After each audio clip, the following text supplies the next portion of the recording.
Hey guys, welcome back to Rossoneri TV. I'm Gio and I'm here for the match preview of Pescara against AC Milan. Matchup will be played tomorrow, Sunday, April 2nd at 3 p.m. Italian time in Pescara. And while it really seems like I haven't said that opening sentence in a very long time, as you may know, I have been absent from Rossoneri TV for a couple of weeks.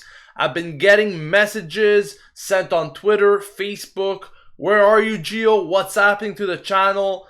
And simply a lot has been happening, not only to the channel, but also in my personal life. A lot of commitments in recent weeks, and really I haven't been able to post much content to the channel. I am currently ongoing my last 2 to 3 weeks in university, so there's really a lot of work on my hands at the moment, and that's why I don't seem to have as much as free time as I used to have in order to make these videos. But once that is done, rest assured I will be back to making more and more of them. Also, there's been an issue with my YouTube partnership. It has been terminated due to several factors in the last week, where they cut off a lot of YouTubers, and therefore I have to find a new partnership now. I'm in the process of getting everything sorted, so there's also a little bit of more, distraction there in terms of what's going on at the channel. But yes, I'm finally back for this video. Once again, my apologies for the lack of content in these past 2 weeks. You guys have to understand the current situation that I'm in, but I will make it up for you eventually. Now let's speak about the game itself, because we are playing Pescara tomorrow, a team that is doing very poorly in the Serie A. As a matter of fact, they are currently sitting in last place. Only 2 wins for them this season, and one of those wins came as a forfeit win, I believe, against Sassuolo. So really a very disappointing nightmare of a season for Pescara, and they currently hold the worst defense in the league with 66 goals against, which is just incredible. And overall, this should be an easy 3 points for Milan. This should be a game where we really shouldn't have much problems, even though we did only beat Pescara 1-0 back at the San Siro when we first played them this season. I think that we shouldn't have any problems to beat Pescara. Really, this is a game that we have to take it by our hand, score as many goals as possible, and just win the game comfortably. Really, there shouldn't be any issues. But then again, it is the Serie A. It is a league that's full of surprises. And Pescara have their own coach there, Zeman, a guy that likes to play attacking football. Personally, I don't see Pescara being much of a threat to Milan. But like I said before, anything could happen in the Serie A. What is important here is that we came away with a win really right before the international break got underway, as we beat Genoa 1-0 at home. Therefore, we should be going into this match with a very high morale, and therefore, I'm expecting a pretty comfortable game for Milan. Whereas Pescara, really, I think relegation is already engraved in their name. It's not official just yet, but they're going to have to pull a miracle, really. They're going to have to win like maybe 8 games out of the last 9 if they want to get out of that slump. So, yeah, it's very improbable that Pescara will be saving themselves in the Serie A this season, and relegation to the Serie B seems to be more and more likely for the Delfini there. Now, speaking about the international break, I watched a few games during the course of it, specifically looking at the Italy game there against the Netherlands and also Albania. But speaking about the game against the Netherlands, Donnarumma, what a performance he really had, with so many saves on his debut. He was the youngest goalkeeper in Azzurri history to start a game, so I was very happy for him, and he really showed good things as well. Great saves, especially in those last moments of the game where he needed to come huge, and he did exactly that. Not so good for Romagnoli, as he scored that own goal there against Holland, but overall I'm pleased with how Donnarumma at least played, and also Deulofeu. He did get the call up to the Spanish national team after great performances at Milan, and he did deserve that call-up. And guess what? He even got himself on the score sheet against France, so very, very happy about that. But let's take a look at the probable starting 11 for Milan as we go into tomorrow's game here. Donnarumma is expected to start in net, no surprises there. The back four will be composed of De Sciglio, Paletta, Romagnoli, and Vangioni. The midfield with Kuchka, Jose Sosa, Mati Fernandez, and up front we got Deulofeu, Bacca, and Ocampos. So let's start off by speaking about the defense. Really no surprises there. Abate has been ruled out for the season after picking up that eye injury just a few weeks ago against Sassuolo. So De Sciglio seems to be the right candidate on that right side for the rest of the season, unless there are further complications with the defensive department. Paletta, Romagnoli getting back into that partnership there in the center back role. Zapata will be demoted to the bench finally. Also, I believe he got called up by Colombia, correct me if I'm wrong, so he might still be needing some rest there. But Romagnoli and Paletta are expected to be the center back pairing in tomorrow's match. Vangioni once again has continued to impress many Milanese around the world, and he will be once again starting on the left side. As for the midfield, we got Kuchka, a guy that's been working very, very hard all season. I don't think I need to repeat myself for that.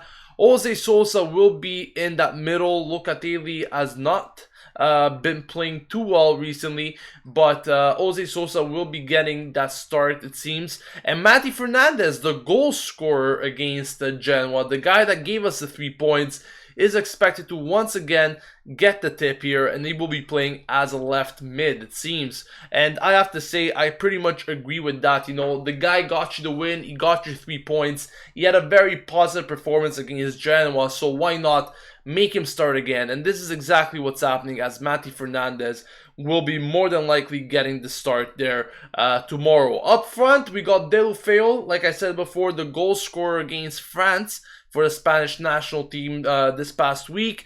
Bacca in the middle there, and Ocampos on the left side. I don't think we could really expect anything different here. Lapadula did get his chance against Genoa, didn't get anything going for himself. Therefore, Bacca will once again be given that opportunity to continue his great form that he's been really having in this 2017 year. Because, you know, many people were actually criticizing him over the course of the past few weeks, but let's not forget that Bacca got himself on the score sheet quite a number of times this year. So definitely Bacca is the man to go with. Ocampos and Deulofeu on his sides, and I think this attacking trio should pose Pescara all sorts of trouble tomorrow, and really we should be expecting more than what we saw at the San Siro, with only 1 goal in that game, which was scored by Giacomo Bonaventura. He obviously won't be playing in tomorrow's match. So that is the formation, the probable starting 11 that we will be seeing tomorrow. Let me know your thoughts on what you think about it in the comment section. I'm very curious to see what your reaction about that starting 11 is. Also, what do you think about this game? Do you think we will be winning it with ease? Do you think we will encounter some problems against Pescara? Personally, I don't, like I mentioned before, but anything could happen. I think that we should be going into this game with our eyes on the prize, and also to keep some pressure, obviously, on the teams that we are currently battling for their Europa League position, and that is Lazio, that won today 2-1 against Sassuolo. They were actually in the losing position, and they came back to win that game 2-1. I think there was an own goal from Acerbi in the last 5 minutes, but somehow Lazio continued to find a way to win these games. And also we have to put pressure on teams like Inter, as they're playing Sampdoria tomorrow at the San Siro, and Atalanta as they face Genoa at the Marassi. That could be a pretty interesting match there for Atalanta. Genoa is a very good team at home, so I definitely think that Atalanta could be dropping points tomorrow, and maybe Inter as well. What our main objective is tomorrow is to get the 3 points and let the others do their own job. We have to focus on ourselves, not only tomorrow, but for the remaining 9 games in this 2016-2017 Serie A season. So let's get into your comments. Wow, lots of comments here. Wasn't really expecting that. So let's see what you guys have to say.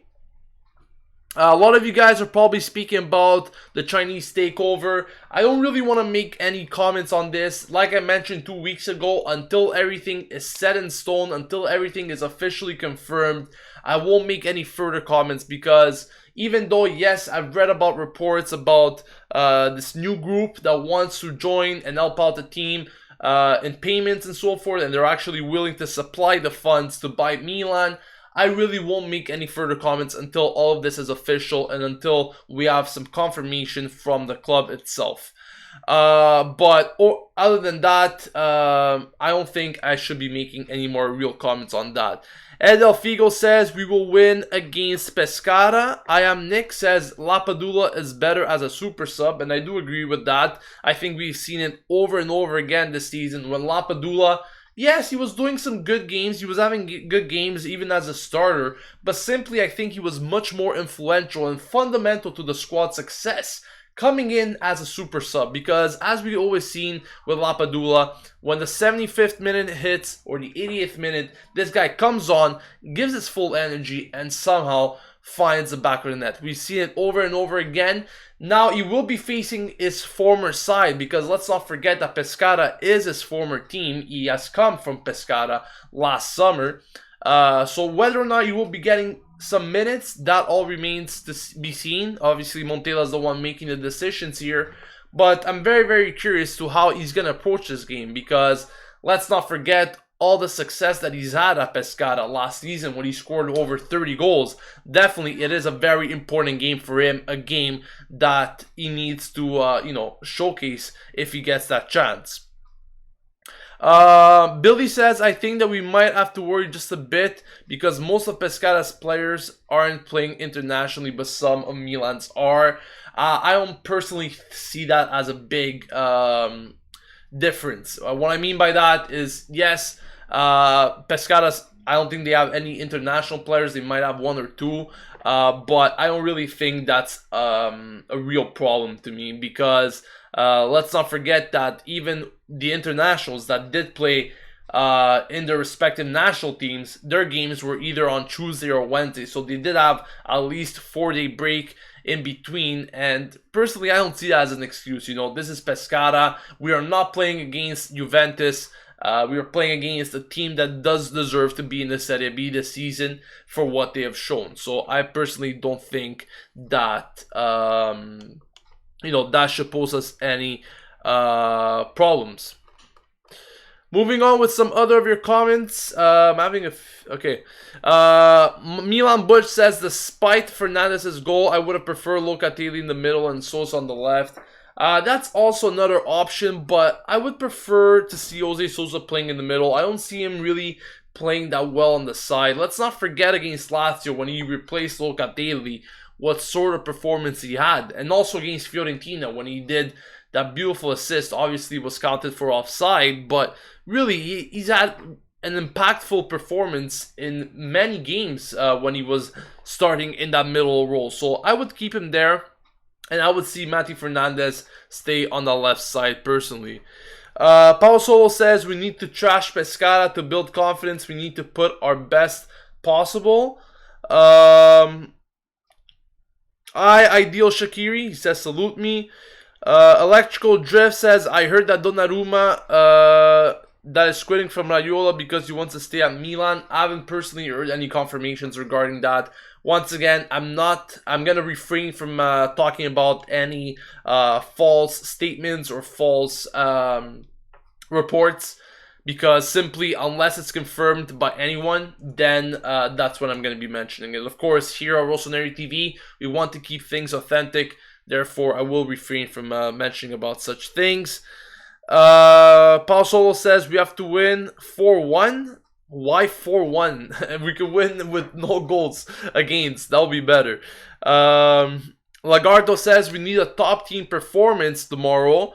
We need to stop it with the 1-0 wins. I want Deulofeu to show why he is a god, and Bacca to continue his unstoppable form. I want to destroy Pescara. And I completely agree with you on many simple facts, because I believe that we won 7 games this season, 1-0, if I remember right.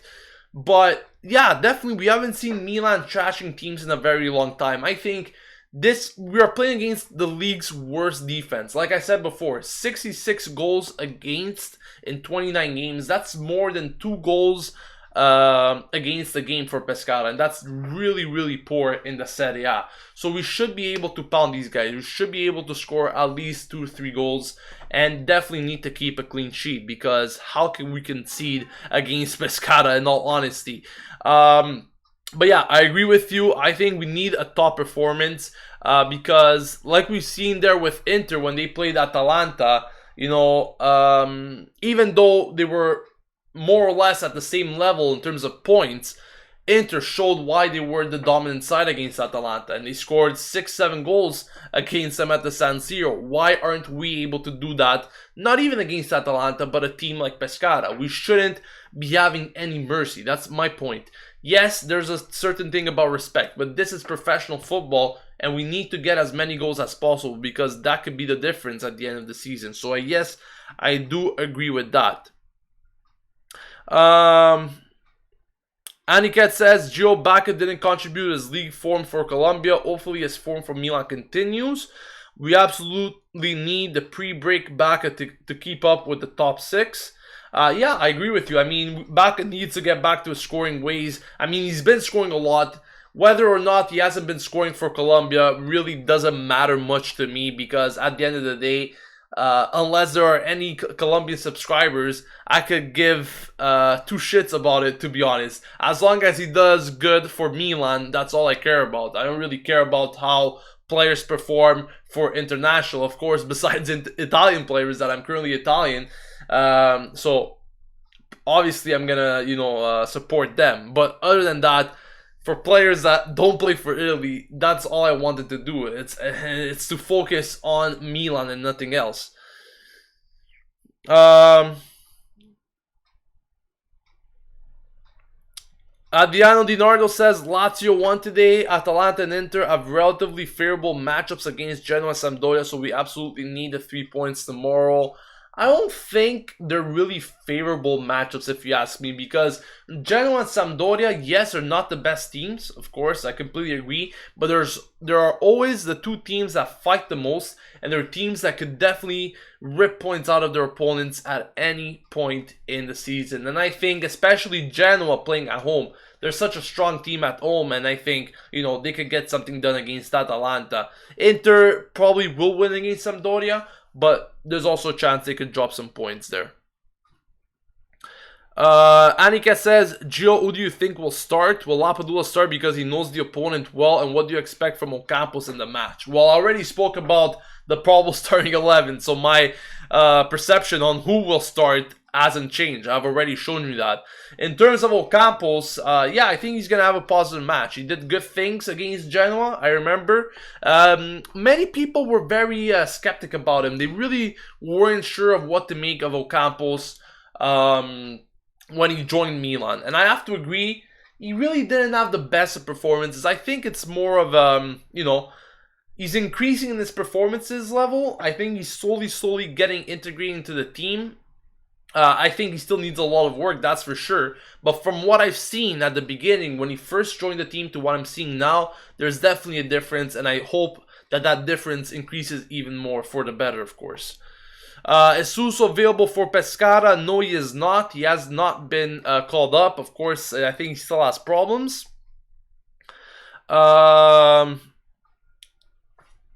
When will Suso be back from injury? We still don't know exactly when Suso will be back from injury. My guess is that he should be back either next game or maybe against Inter.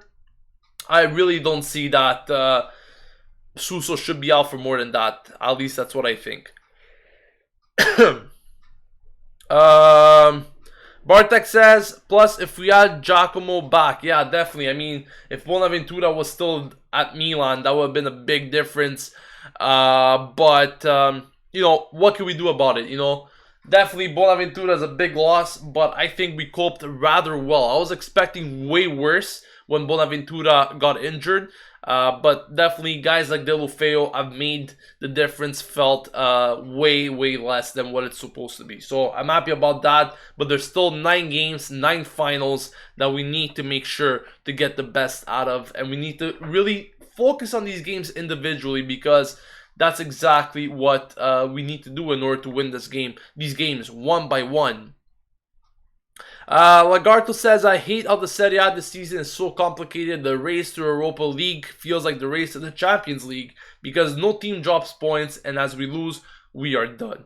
Completely agree with you 1000%. I was actually speaking with Pietro actually a few hours ago. I was actually talking about this, and he told me, I can't believe how hard it is to even qualify for the Europa League this season, because the competition is so strong in the Serie A this year that simply I cannot wrap my head around it in terms of how many wins a team needs to have in order to qualify for the Europa League. It's actually quite crazy, because this is definitely the competition that you would be having in terms of qualifying for the Champions League. But the level of the teams are currently trying to qualify for the Europa League is really, really crazy. And personally, like I was saying to Pietro, I haven't seen anything like this in a very, very long time. I think healthy competition is a must in every league, but it comes to a point where you're kind of evaluating yourself and you're saying, wow, are we having that much trouble to qualify for the Europa League, or is every other team currently that's competing with us on the same page as us? That's pretty much what my take on this is. Who do you think will be out from the top 6 to get to Europe? If we have a good month of April, we can put Merda of Inter out. I'm quite hopeful. Definitely. I mean, at this moment, I think really the only certain team that should be making it is Lazio, because Lazio has been really getting a lot of wins lately, and they're really being consistent at the moment. So I think Lazio will definitely be in that top 6. Inter, Atalanta, Milan, I simply don't know what to make of that. I think that in the end, Inter and Milan will qualify. Atalanta, yes, there's still 9 games to go, but whether or not they will be able to keep up this performance for another 9 games is a big question mark to me. So I think the team that will drop out of this list is really Atalanta, but we'll see what happens at the end of the season.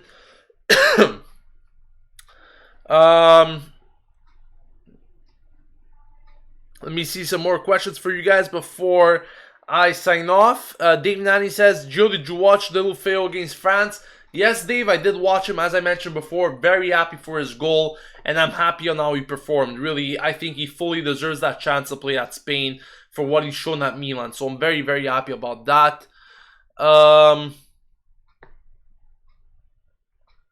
Diego says, Gio, is it true that Serie A have got an extra Champions League and Europa League slots? Well, this is not for this season. This is going to be starting from the 2018 season, I believe. So 2018-2019 season. But yes, it is true. Italy will have 4 spots for the Champions League. Edel Figo says, Gio, what do you think about Atalanta possibly qualifying to the next season's Europa League? Will they replicate what Sassuolo did this season? Like I said before, 9 games left. Everything's up for grabs still. It all really depends on them. Really, I think what they have achieved already so far this season is already something to give a prize to. But 9 games to go, anything could happen. And I think out of all those teams there, Atalanta could possibly be the team that will slip out of that race.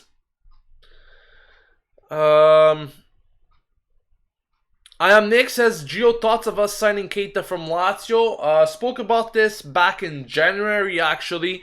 I think he's a player that's promising. He could do a lot of good things for Milan if he does join.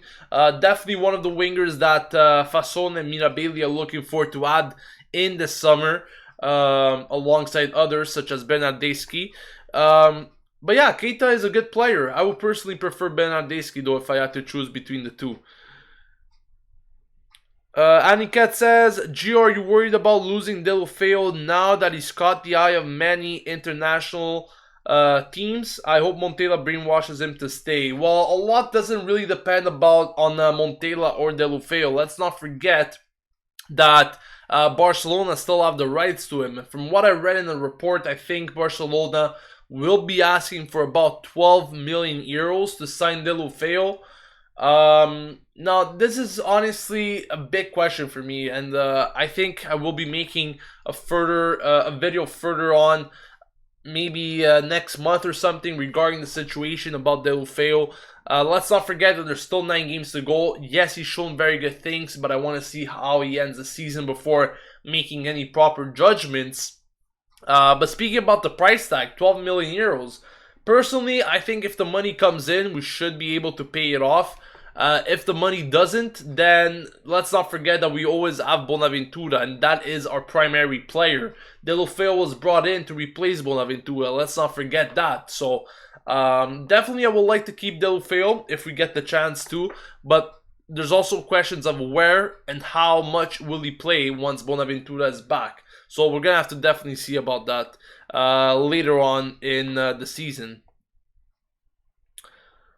Finally, some more questions, maybe 1 or 2 more.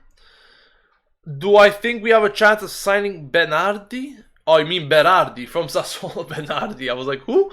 I don't know. I don't think we really have a chance to sign him. I don't think he's really a player that Fassone and Mirabili are currently pointing towards to.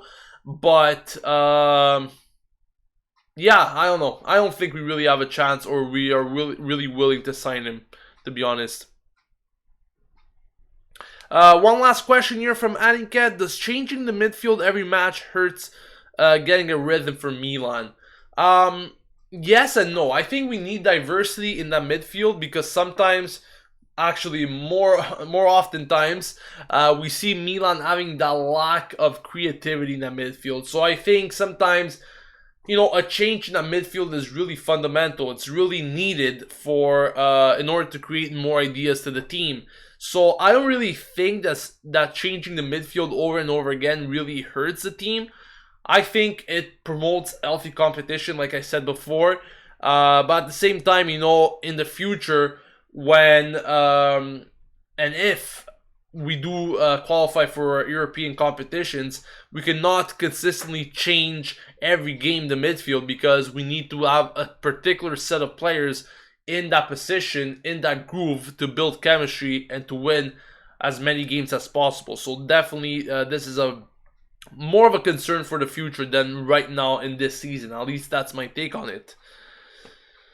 I think that's gonna wrap it up, guys, for this match preview. So thank you all for joining me today. Once again, my apologies for not being able to really make any videos in the recent weeks. As I said before at the beginning of the video, there's been a lot of complications.